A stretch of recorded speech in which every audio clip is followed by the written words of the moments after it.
I'm trying out a new recipe today for my catering company, and I am going to do better than cake mix brownies. So I've made this before, but I wanted to show you how to make this recipe because they are so incredibly good. So we're gonna start with 3 eggs, and we're gonna use our stand mixer because in order to get that really crackly top on the top of the cake mix brownies, you need to create almost like a meringue.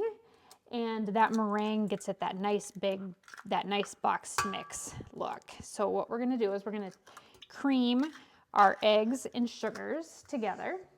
And I'll be right back. I gotta put these in the garbage. And then we will get started on the dry ingredients. All right, so 3 eggs, 1 cup of sugar,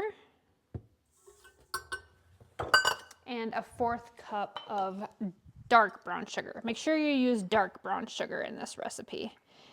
So I've got my dark brown sugar here, 1/4 cup. Okay, and we're gonna cream that for about 90 seconds.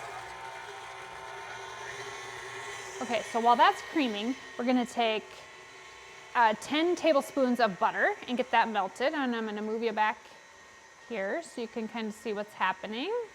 And all my Christmas stuff is taken down, which is fine. We're Christmased out. Whoops, and I'm crooked. We're Christmased out, so we're moving on to the next portion of the year. So January, February, I'm gonna straighten that out. Okay, so we need to melt butter. 10 tablespoons. So this is 8. Yeah, 8. Had to double check. I don't have my glasses on, so I can't see anything. And then we need 2 here.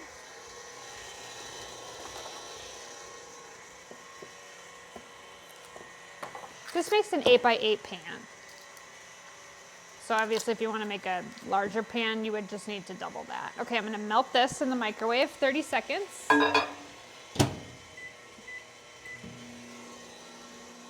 So I'll do about 30 seconds, that'll melt that. All right, now we're gonna get our dry ingredients together. We're gonna take a 1/2 cup of flour. I think I forgot the flour, I did. If you have never watched me before, I cook as I go, so this totally unorganized kitchen. I've been working on getting a little more organized for people that really like those fast videos, but it does not work well for me. 2 tablespoons of cornstarch. So I'm just gonna take 100% pure cornstarch, and we're gonna do tablespoons. So that's the big one.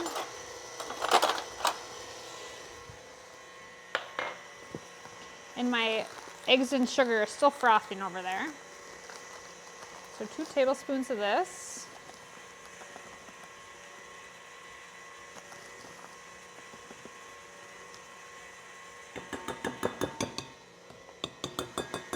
I'm skipping salt, if anybody asks me, because salt was in my salted butter, okay? So we're gonna do that.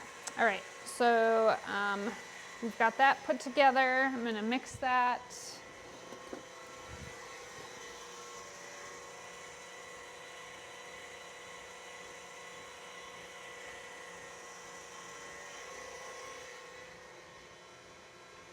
Okay, and then into the dry ingredients, we're also gonna add a 1/2 cup of the Dutch processed cocoa powder.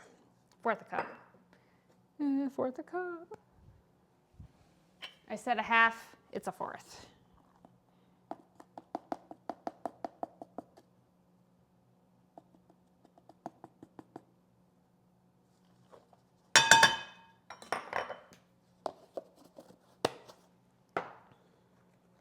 Okay, so now we've got our partially melted butter. I'm going to add chocolate chips and oil to that, and we're gonna put it back in the microwave. And it's 3 teaspoons of any kind of oil. So you can use vegetable oil, canola oil,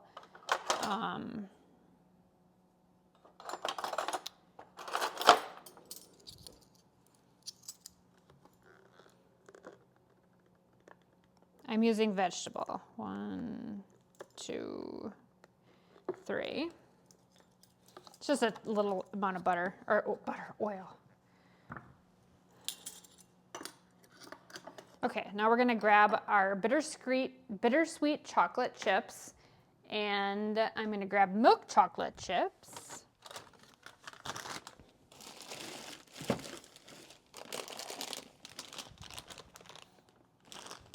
Milk chocolate, and we want 5 ounces.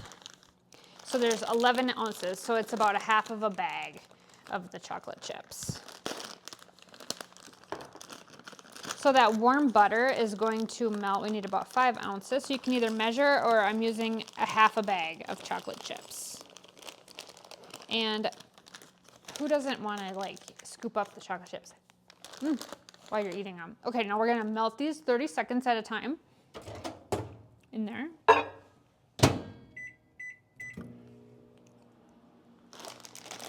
Okay, set that off to the side.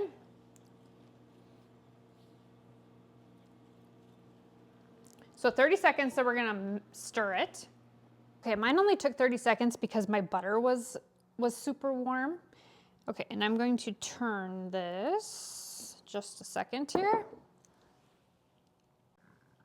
Okay, so now we have the cold mixture that we did over here.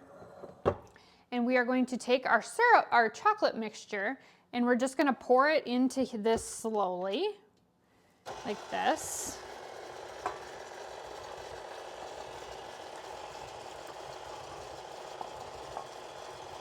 And my chocolate chips melted within 30 seconds. I don't know if you heard that on the last. All right, so we'll just mix that together like that.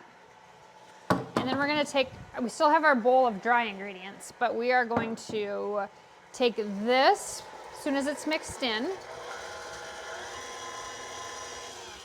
And we don't want to over mix it. We just want to like lightly mix it in like that. I'm going to be working on getting a video camera that goes like directly down so you can kind of see inside of here. I know that's kind of a pet peeve of some people.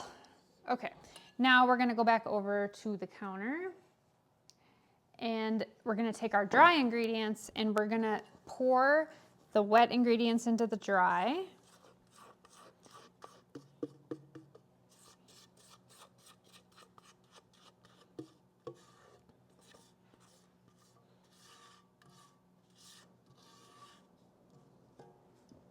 Okay, and I'm looking for my vanilla.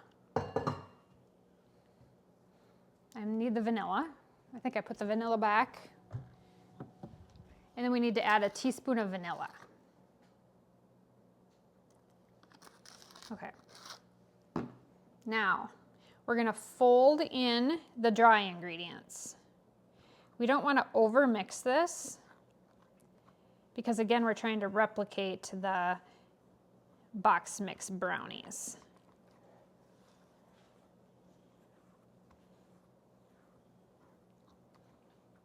And it looks almost exactly like them, which is just so stinking amazing. Who doesn't love the box mix brownies? But you have all of this stuff at home, so you don't need to go buy a box mix. Okay, so I've got it folded in, not overdoing it. All right, we're gonna grab an 8x8 pan.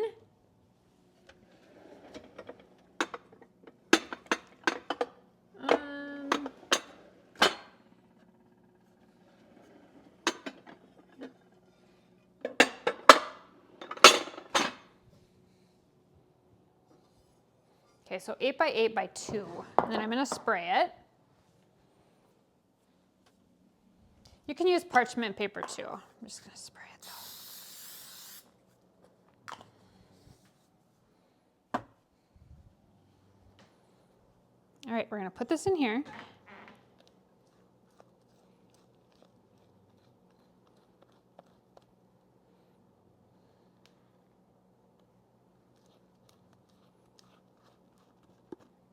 Okay, and now we've got the oven at 350. We are going to bake this for 20 minutes.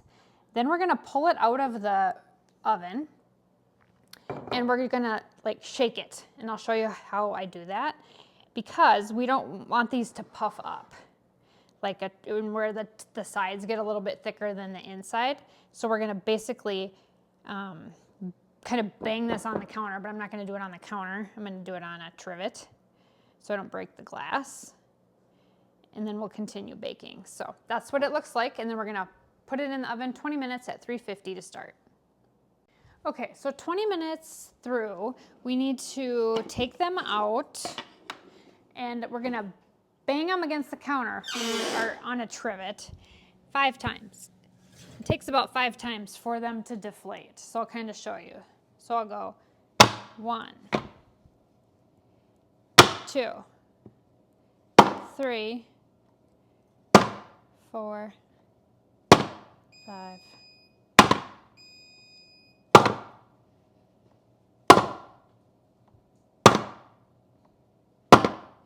Okay, I did 10, just for fun. 7's good. Okay, put them back in. 18 more minutes, 18 to 20 more minutes. And then we'll have brownies.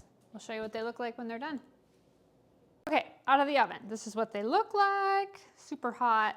And I'm going to cut them with the pizza cutter, because if you don't have a knife that is long enough to make exact cuts, it kind of pulls the crumbs through there. So I'm going to use a pizza cutter to cut these. As soon as they're dry, as soon as they're cool, not dry, I'll take them out and then we'll cut them and we'll give it a taste test. So right out of the oven, you can see that nice cracked top. All right, we'll be back.